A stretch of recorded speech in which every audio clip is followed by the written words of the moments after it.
Hey y'all, welcome to Carvd podcast, where our positive news articles come to life. I'm your host, Nyesha Stone, and I'm also the founder of Carvd, your weekly source of positive news. Every Tuesday, we release a new episode interviewing different people around the world about positive things that they're doing in life. And today's episode is no different. Today we have Sade Ndya on, who's a cinematographer and DP, and we'll get into what those titles mean very shortly. But hey, Sade, how you doing? Hey, happy to be here. Yay. So I have been following you on Instagram, I think for about a year or so. I'm not for sure how I found you. But when I saw your work, I was just like, damn, like this is amazing. Like, and it's a Black woman. Okay. And so when I finally got the opportunity to reach out to you for an interview, I was very excited. So thank you for being on here. Yes, I'm so excited. Thank you for seeing me as me too.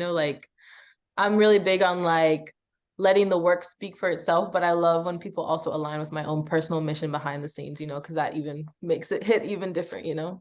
Yeah, and before we even hopped on the call, I was looking at some of your actual like interviews, and your personality just shines through. So I'm excited to see what we talk about today. So for the people who don't know, cinematographer and DP, can you in simpler terms explain what that mean? I know what it means. I work with people in your role, but in the simple terms, what does that mean?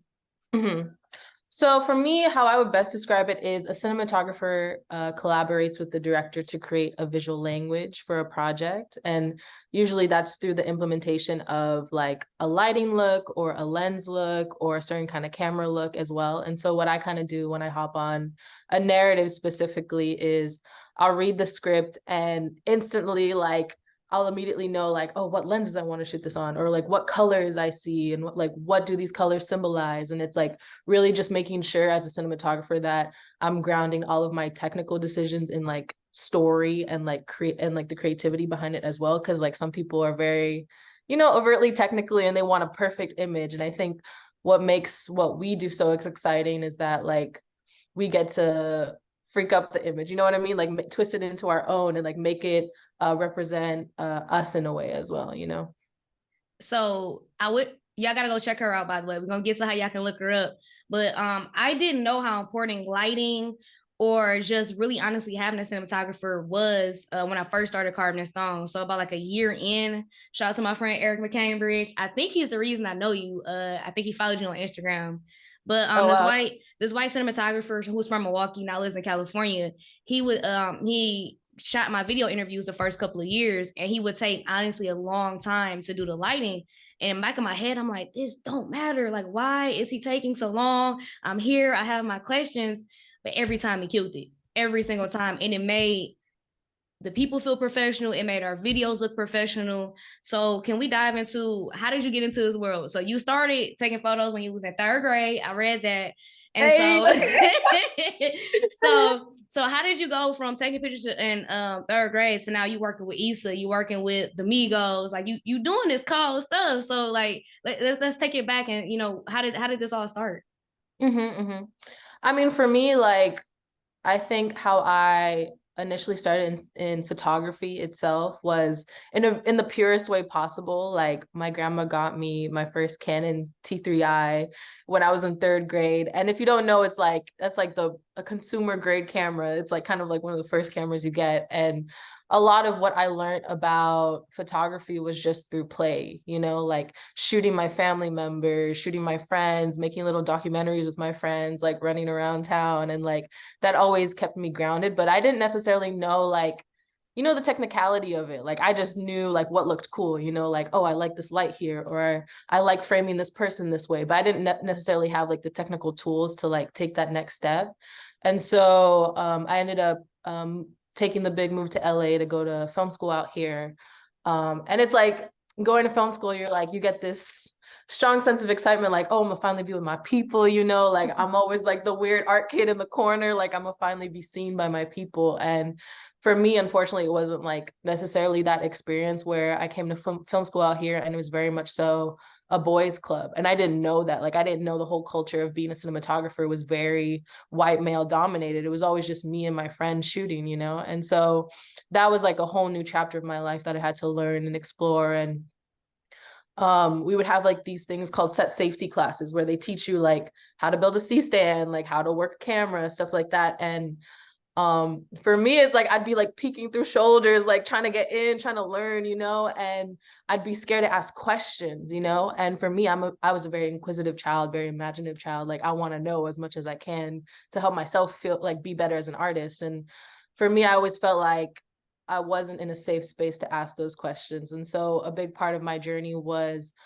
starting a production company with some of my friends, where literally it was like an internet thing where I tweeted like, who wants to be a part of this production company with me? We're gonna shoot photos and like videos in my living room, but I need like people in different departments. And people like surprisingly really reached out. Like I found like models, I found makeup artists, I found a production designer all through the internet. And they were just like down to work for free for my like wacky ideas. And I was like, I'm gonna do everything I can to make sure that they're all doing these things professionally, And so we all kind of came up together and like in my living room, we would turn my empty, like it was like 900 square foot apartment in Pasadena into like full on sets. And I would post my before and afters on the internet, and they would kind of go viral and get a bit of traction. And people would be like, whoa, like, how did you do this? And I think like that kind of, I don't know, taught me the lesson of like, you shouldn't let your resources limit your creativity in a sense. Cause we were literally just like finessing things with like mixed materials, that we did research of like what the professionals were doing, and we're like, oh, how can we find like the low budget version of this? Like how can we go to Joann's and cop some things? How can we go to the thrift store and cop some things, And so like that was like a big part of my journey. And then eventually like all that work I ended up shooting my friends got me signed by Gersh, the Gersh agency. And then my work kind of grew into a more professional sense after that. And since then I've been like professionally working as a cinematographer for 2 years now. She dope. She being humble, by the way. She's being very humble. We're gonna get into that though. We're gonna get into that. But the production company you're talking about is the Red Futon, correct?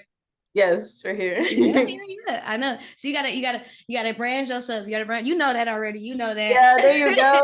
But Yes. I'm glad that you found your space though, because I did go to a PWI in Milwaukee, and it was a whole bunch of white people, as you know, and most of us weren't Black journalists. As you know, you look on the news, and it's a whole bunch of white people. So I totally 100% understand not feeling welcome. But luckily, I had a professor who was like, I don't care. You got talent. Let's do this.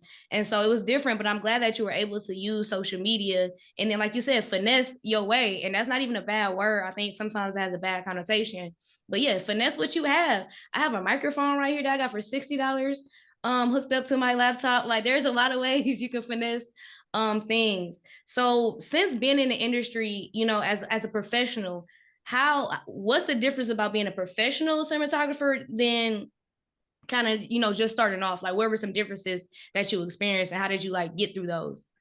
Well, I guess it's like this, there's this whole discourse on the internet. People are talking about like the difference between a videographer and a cinematographer, right?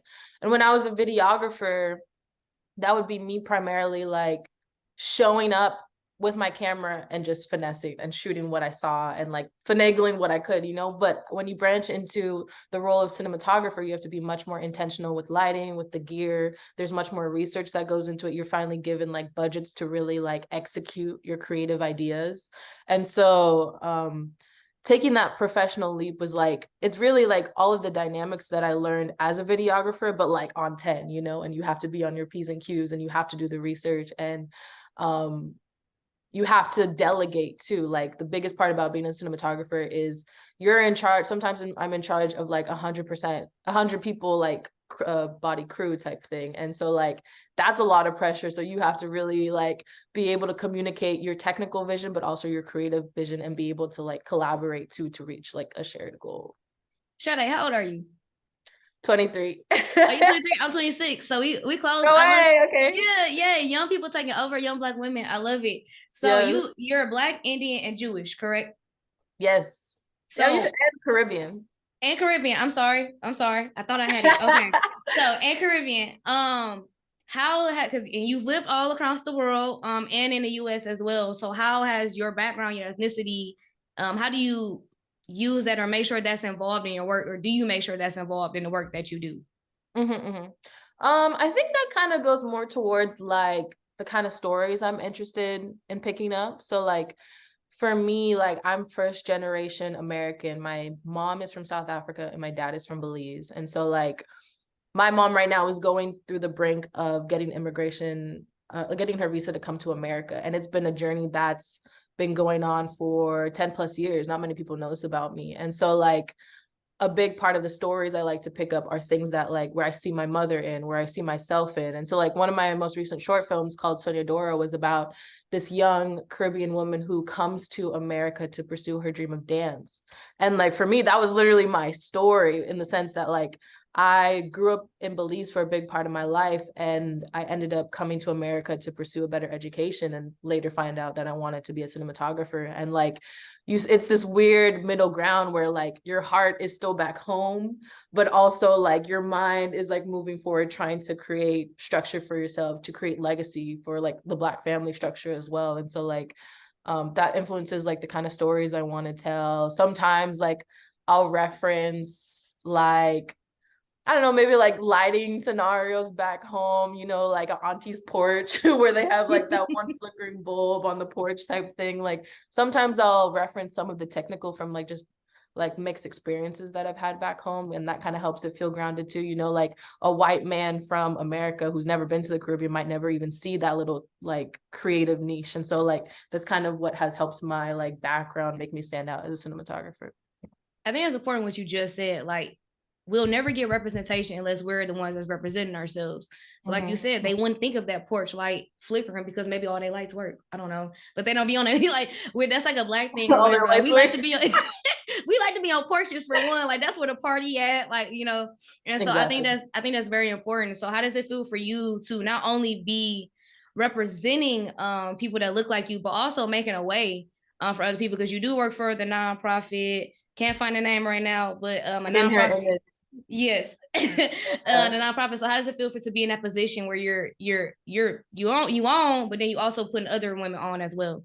It's a big part of my process, honestly, because it's like I told you, like I went through so much to even get my hands on a camera, you know? And so like I want to make sure that everything in my personal path is helping other women like get access to that faster and make it more accessible, because it's like people think learning the technical tools is all that you need, but that's only the first step. You know, there's so much more to go. There's so much more to branch out as an image maker. And so like with Made in Her Image specifically, I met the organizer randomly when I was a baby and I was doing videography, and I met her on a job, and she was like, oh, I want to start this like little nonprofit called Made in Her Image to like uplift Black women. And I was like, say less, like what do you need from me?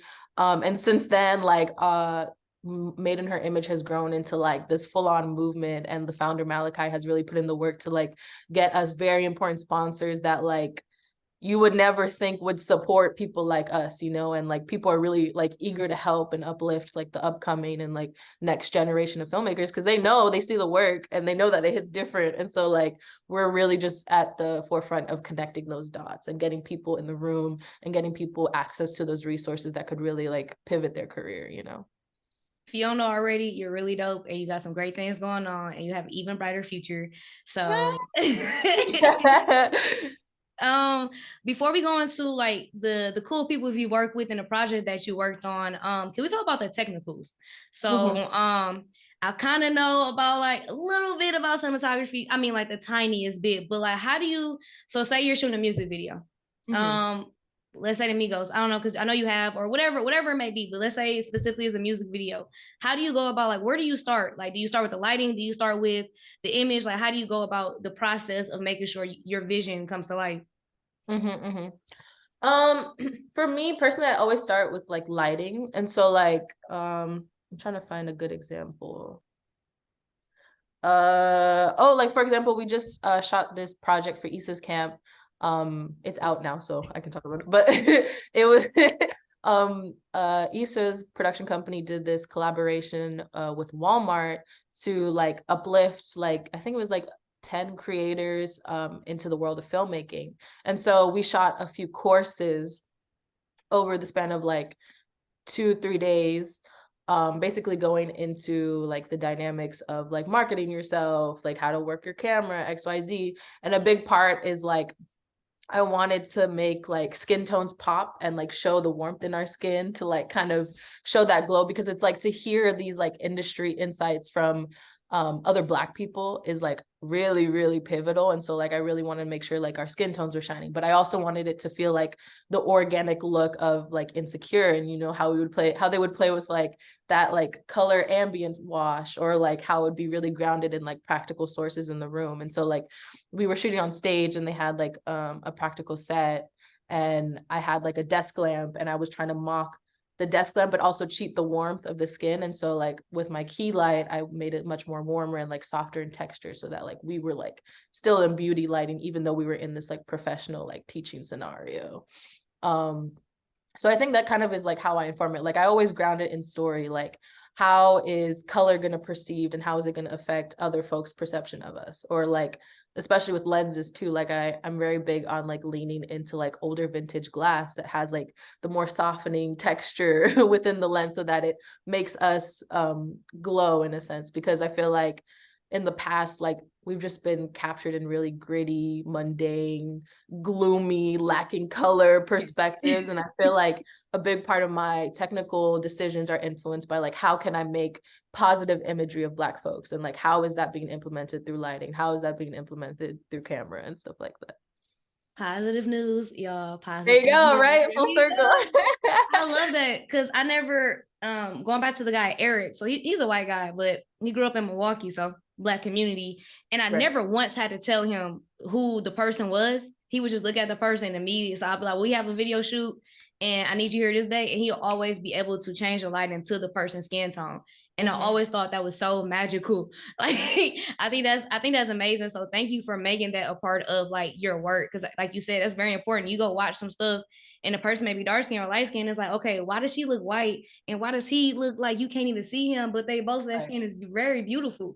And Right. so it's very important that you're creating these positive like images. So thank you for that. I appreciate it. So let's get into the people you work with. All right, so you freelance for BET. You've worked with Netflix. You've been published on the LA Times. So what is one of your first experiences with like a top like celebrity or whatever? And how did you react? Because when I first met a celebrity, I was like, but now I'm better. I'm better. But like, how was that experience for you? Yeah. I mean, I think the first, do you want like the first experience or do you want like the wildest experience?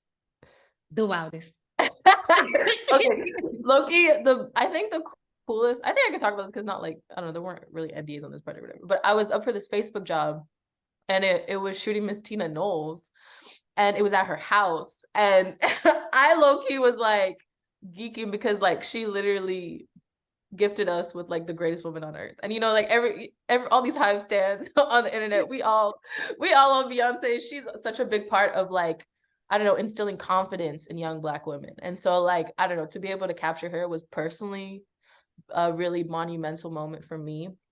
And it was this Facebook commercial documenting her talking about like her family's lineage. And it was like shooting at her house and they couldn't even give us the address. Like we had to be driven to her house on some crazy shit. And then like we couldn't even like park in her house type thing, which was super wild too. And so like I don't know, it was just like this, I don't know, it was just kind of like chills in my spine type thing. Cause it was like I was just really incredibly inspired by her, but also like the family structure that she's built as well. And so like she was very wholesome, very welcoming. Like she was like acting like she was like all of our aunties type thing, like very like, oh, we were all like kind of nervous to like be in her house, but she was like, no, do your thing, like whatever you need, XYZ. And like her team was really nice. And like then I remember I really had to go to the bathroom. And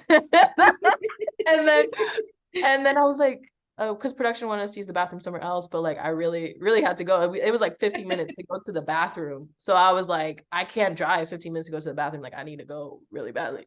And so I was like, oh, can I use your bathroom? She's like, yeah, no problem. And I'm like sitting in the toilet. I'm like, wait, has Beyonce sat on this toilet? Like, what do I do about this? But it was just like a funny experience because it's like, I don't know. It's like when you finally meet the people who are at the forefront of shifting the culture, they're just like us and they're so welcoming and like, I don't know, especially like I've just noticed a big difference in like shooting Black celebrities versus white celebrities, where like they're very welcoming. They're excited that like it's like Black women behind the camera, that like there's Black women handling all the heavy gear. Like that actually makes them feel much more comfortable. Even when I did a job with Chloe and Halle, we did like this it was like this intro for Glamour magazine or something. It was like the award show they had or whatever. And they were just like so hyped to see like a Black woman DP, because, and they literally said out front, like, I just want to say like it's so cool to have like so many Black crew on set, because like a lot of my camera folks too, my operators are Black as well.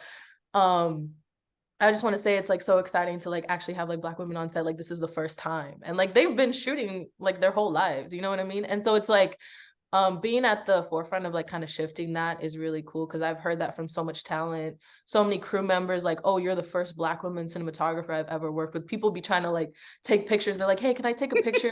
Like, I just want to show this to my niece. I want to show this to my daughter, you know? And I think that is like, I don't know what makes me the most emotional about the journey, because it's like people are like seeing this as a normal thing, you know? And I want to make sure for me personally, like, it's crazy to hear that, but it's also like, I want to make sure that I'm not the only Black woman cinematographer they've ever worked with, you know? And so like with the work that I do and the people that I'm training and the people that I'm teaching as well, I want to make sure that like, this is just a reoccurring thing that keeps growing. I'm happy to have you because I've been in the media world, and like you said, it is male ran. And so I just coming from Milwaukee, like you don't see many Black women cinematographers. You do see videographers or just somewhere in the field with video, but then they move. And so it's like, dang it, we need you here. So when I get a budget, we here, because I don't know what we're gonna do together, but I want a Black woman DP. Like, Yes. it only makes sense. Like, so your specialties are fine art photography and then community organizing. So what does fine art photography mean, and how are you able to mix that with community organizing? Mm-hmm, mm-hmm. Fine art photography is more so like I've done a few more so like passion projects that um kind of tapped into like my own personal experiences. And I feel like for me, like as a cinematographer, I work so much for other people, but fine art photography is where it's like, oh, this is solely me, you know, like I have full creative control. These are like dreams that I've had. These are nightmares that I've had. And so like, I did this one piece.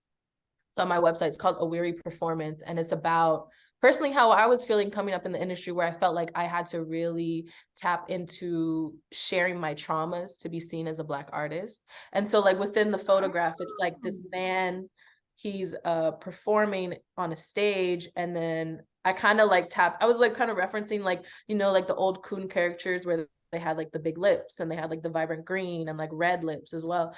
And so, but we try to do it with like a modern twist, because it shows like, oh, like we think like the whole Coon prototype has aged, but it's still pretty present, but it's just like much more subtle and shown in a much more subtle way. And so like, and then there's like at the bottom, there's like these white hands kind of like peeking through at the bottom, just showing like how like sometimes we could be pulled apart as Black artists to a point where it feels like, oh, this is straining us. This is straining our back. The guy in the photo, he's like kind of slouched, like he feels tired.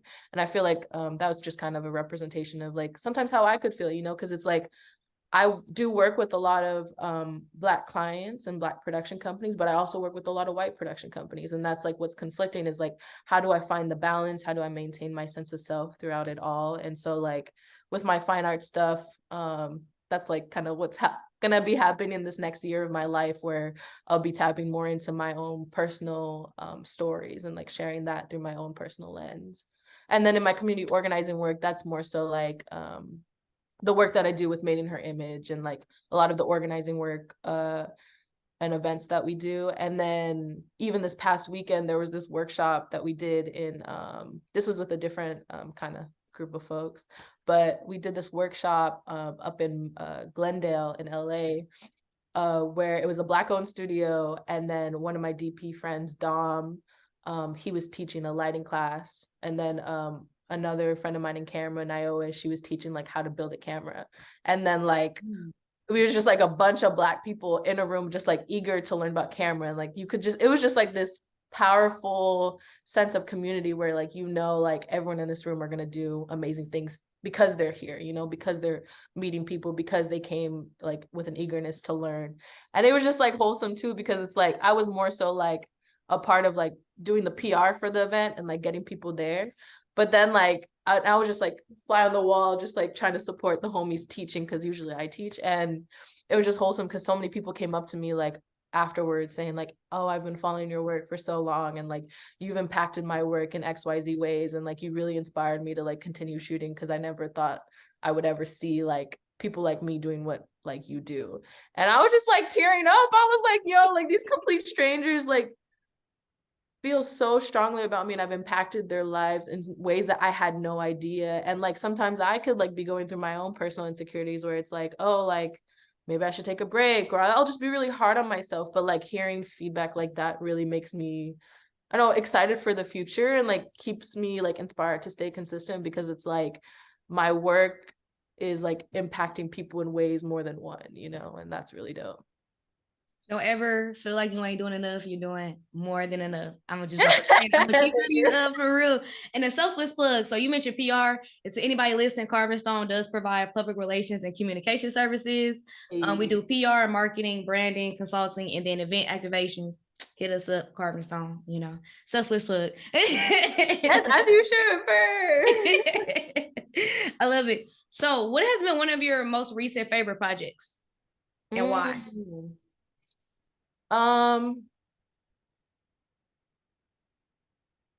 Trying to think like what I could talk about. Oh yeah, because them NDAs ain't nothing to play with. Yeah, there's so much stuff that I'm waiting to come out, and then I'm like, oh, wait. I got another question in, so we don't have to so you don't have to think too hard on it. So I know a lot of your work, well, from what I've seen, is a lot of music videos and stuff like that. But you had some involvement in Wakanda Forever, right? Yeah. So can you talk about that and how that Oh came yeah, about? okay. Yeah, talk that's about that. fun. I want to hear about that.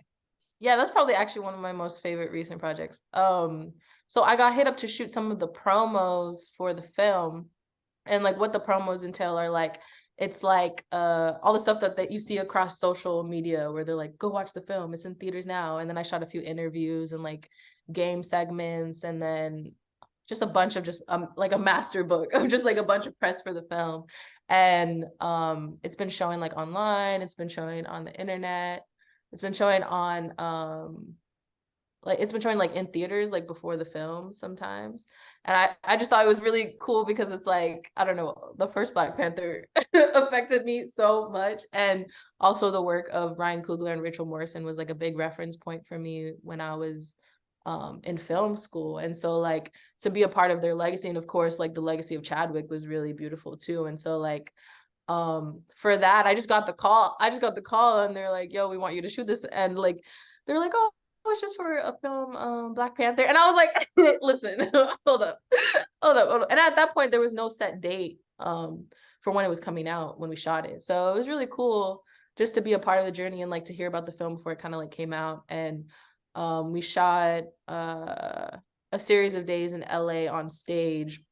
And basically what we did is we built like a large kind of gold set, similar to like, you know, the gold pillars that they have in the film. Mm-hmm. And so like that was like our hero stage. And then I really wanted to like do the same thing I was talking about earlier, where it's like matching that gold texture with the skin tones of the talent. And so like, because traditionally in these like press kind of interviews, they're very like muted tones, very formal, like, oh, and then there's just like a light in front of them. And it just looks like a ring light, you know, it's so flat, you know. And so I really wanted to make sure that one, I was honoring the look of the film, the first film that they shot, but also making sure that like there was this like gold, like blooming texture within the skin. And so within lighting that, we had like a large book light, and we were leaning into like heavier tungsten lighting, which is like not really traditional for like, I know jobs like this, they lean more into LED because it's quick and fast and cheap, but I really wanted to make sure that our key light was like warmer in color and texture. And then we had a book light off of like this gold checkered board. So it's kind of like half of it is like this gold kind of material. So it's like a little bit more reflective, and that kind of makes like highlight areas pop. And so, and then on camera, I had this filtration called the Dream Effects, and it was like very softening filtration on camera to kind of soften the image. So that mixed with like the harder, warmer light just made everything kind of be like, ah. And so I'm super excited about the look of that. And then and then when it came out, we did like a screening with Made in Her Image where I interviewed